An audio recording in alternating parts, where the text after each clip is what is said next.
Tutajifunza ujumbe unaosema nguvu ya maono ndani ya mwamini. Nguvu ya maono ndani ya mwamini. Tutaangalia ujumbe huu kulingana na Roho Mtakatifu ambavyo atatuongoza jioni leo. Na kama una maswali, sikia kwa makini pale ambapo hautaelewa, basi tuweze kuulizana ili tuweze kuelewana pamoja. Nguvu ya maono ndani ya mwamini. Tunapozungumzia maono, maana yake ni nini? Tunapozungumzia maono, maana yake ni nini? Kwanza, tunapozungumzia maono, tunazungumza habari ya uwezo wa kuona mbele yako nini unatakiwa kufanya na nani unatakiwa kuwa.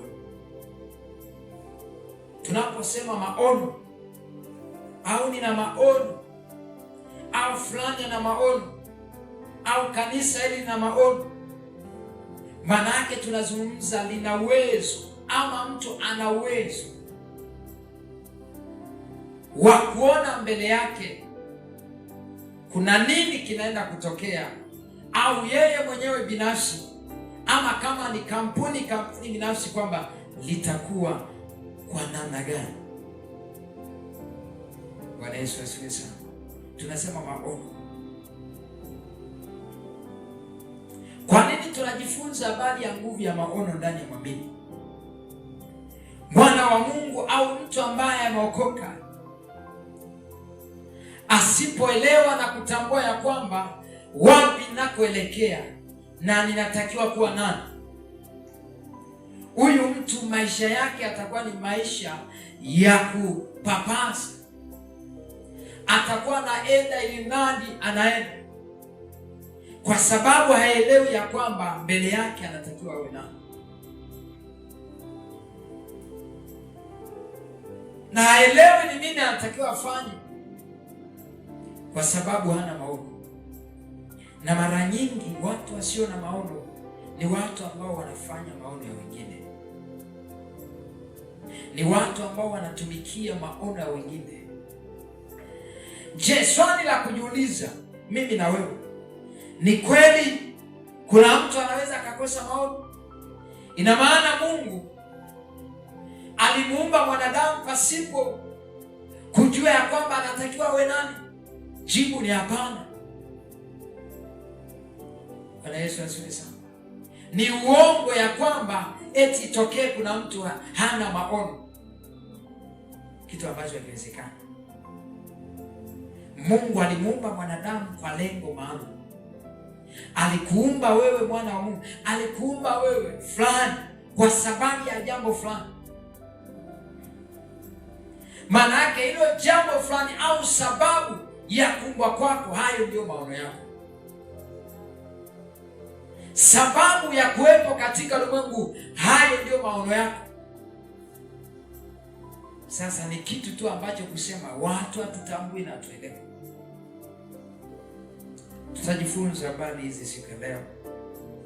Ninaamini Roho Mtakatifu atatusaidia kufahamu mambo kadha wa kadha ambayo anaweza kutusaidia. Bwana Yesu asifiwe sana. Maono ni kama utambulisho ndani ya mtu.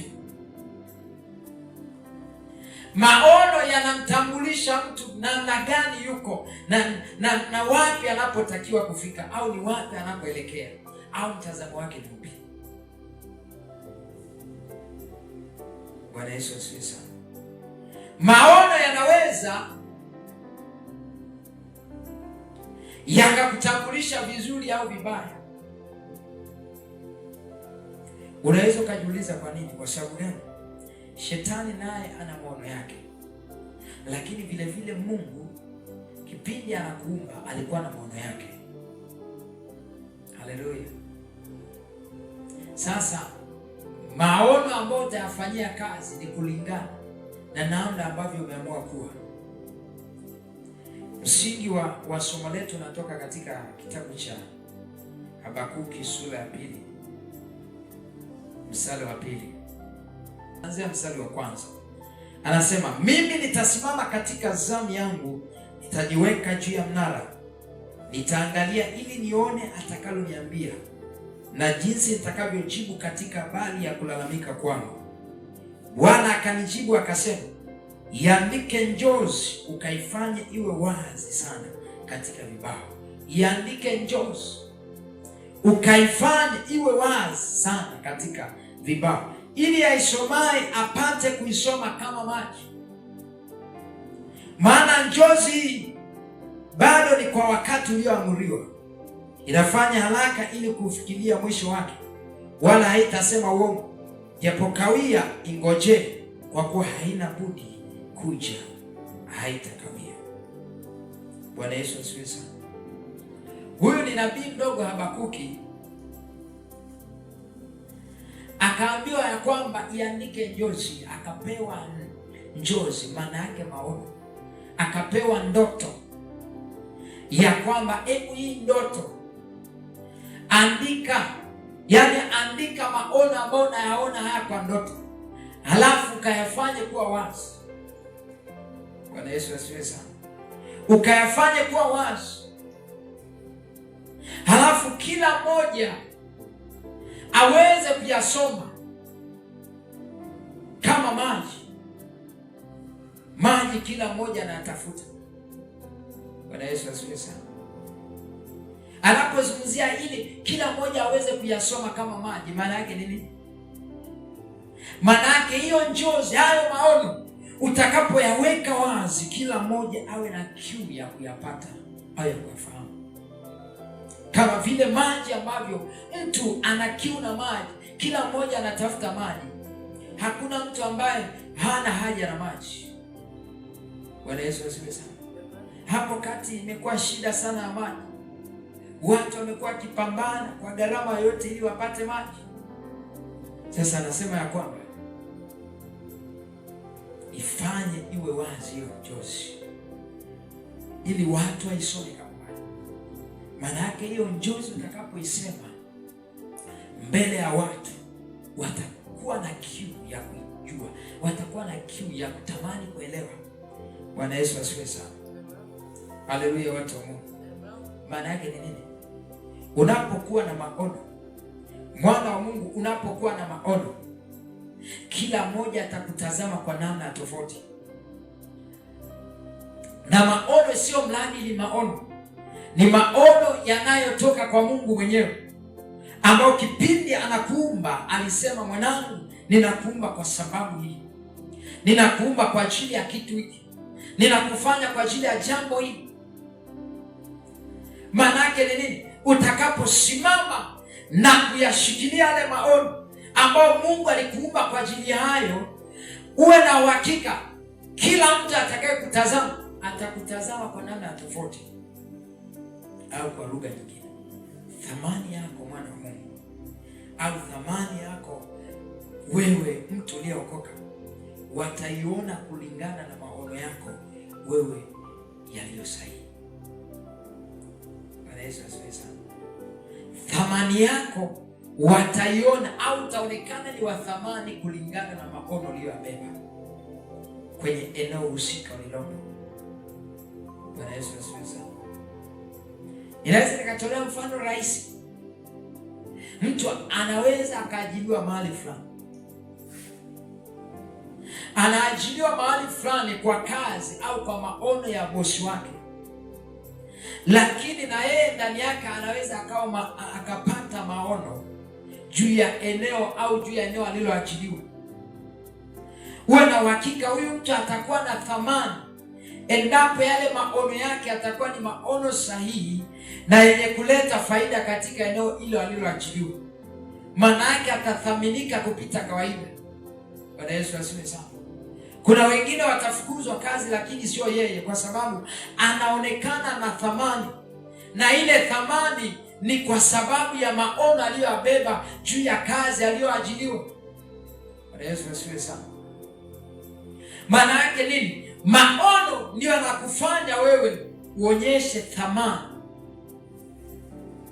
Inategemeana ni maono gani ulionayo. Mwingine anaweza akalalamika, mimi wanithamini, haoni. Je, una maono yapi? Nini maono yako katika eneo hilo ambaye atawafanya watu waone thamani ndani yako? Jamani, tuko pamoja. Maono yako ni yapi ambayo unapoyafanyia kazi yatawafanya watu wakuone wa tofauti. Nimekuambia maono ni uwezo wa kuona mbele, kwamba wewe unatakiwa kufika wapi au unatakiwa kufanya nini.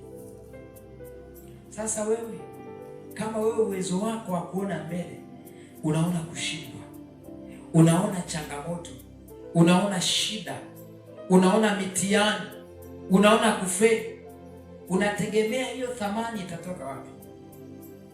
Unategemea thamani itatoka wapi? Au inaweza ikawa mama kwenye familia, wewe unachokiona kwenye familia kama ni ndoa, unaona ndoa kuvunjika tu, unaona ndoa kuvurugika tu. Unafikiria nini katika eneo hilo? Maana yake una hakika ndicho kitakachotokea. Anaambia hii njozi iandike, alafu kaiseme kwa watu, na hii njozi hakika haitachelewa, itafanya haraka, na wala sio ya uongo, ni ya kweli. Bwana Yesu asifiwe sana. Kwa hiyo si kila maono unayoyaona ni sahihi. Muda mwingine kuna watu wanatembea na maono ambayo sio sahihi. Shetani na yeye siku hizi anaweza akakuletea maono yake kama hujui.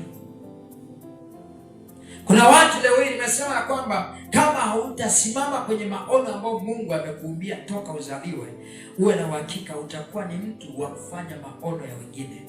Kama sio ya mwanadamu, basi ya shetani. Haleluya. Shetani na yeye huwa na maono yake, na anajitahidi kuyapandikiza kwa watu, kama jinsi Mungu ambavyo alipanga ya kwamba namuumba mama fulani, naumba fulani, na nitaweka ndani yake maono haya ili afanyie kazi, aweze kuniletea faida, na pia niweze kumbariki na kumfanikisha katika eneo ambalo alilopo. Haleluya. Mwanadamu hana uwezo wa kutunga maono, kwa sababu kuna aliyemleta ambaye ana faili lake ya kuwa ataishije na atafanya nini ili aweze kufika mahali ambapo anatakiwa kufika. Hakuna mwanadamu ambaye anaweza kukutungia maono ya kwamba fulani wewe unatakiwa uwe hivi. Bwana Yesu asifiwe sana. Kwa sababu kuna mwenye faili, lako toka pale umezaliwa. Kuna yule mwenye faili ambaye ni Mungu mwenyewe. Anajua ya kwamba Cosmas alitakiwa awepo hapa, anatakiwa apite hapa, afike hapa, akaishia hapa. Faili lile lipo. Bwana Yesu asifiwe sana. Sasa wengi hatuna uwezo wa kuliona lile faili. Bwana Yesu asifiwe sana. Huo uwezo haupo.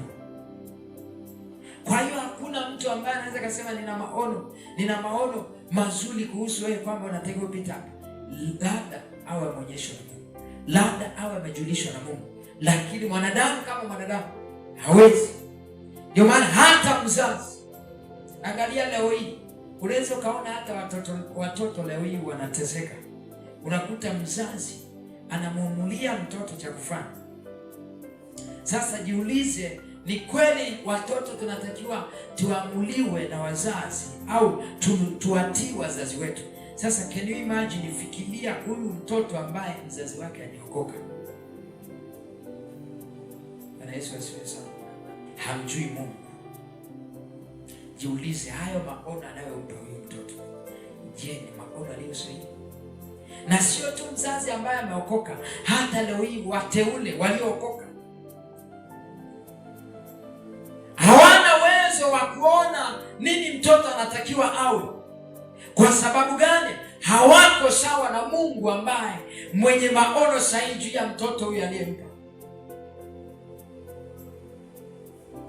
Bwana Yesu asifiwe sana. Ndio maana mstari wa kwanza akisema, mimi nitasimama katika zamu yangu, nitajiweka juu ya mnara, nitaangalia ili nione atakalo. Hii ndio sababu kubwa. Muda mwingine wazazi tumeokoka, lakini tunaweka maono kwa watoto wetu ambayo sio sahihi, ambayo sio ya kimungu. Kwa sababu gani? Hatujasimama kwenye zamu yetu mbele za Bwana. Hatujakaa kwenye zamu zetu mbele za Bwana. Lakini Habakuki anasema atasimama kwenye zamu yake. atasimama kwenye zamu yake, atajiweka juu ya mnara, halafu angalie namna ambavyo Mungu atamletea habari.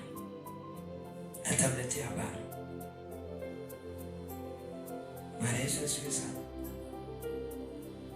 Ndio maana nakwambia Mungu ana mpango na wewe vile vile. Maono yaliyo sahihi yanatoka kwa Mungu na sio kwa watu wala kwa wazazi. Wakati mwingine wazazi wanatuongoza katika maono ambayo wamepewa na Mungu. Mzazi unapaswa kumuongoza mtoto kwenye njia ambayo Mungu amekupa, kulingana na namna ambavyo Bwana anakuonyesha.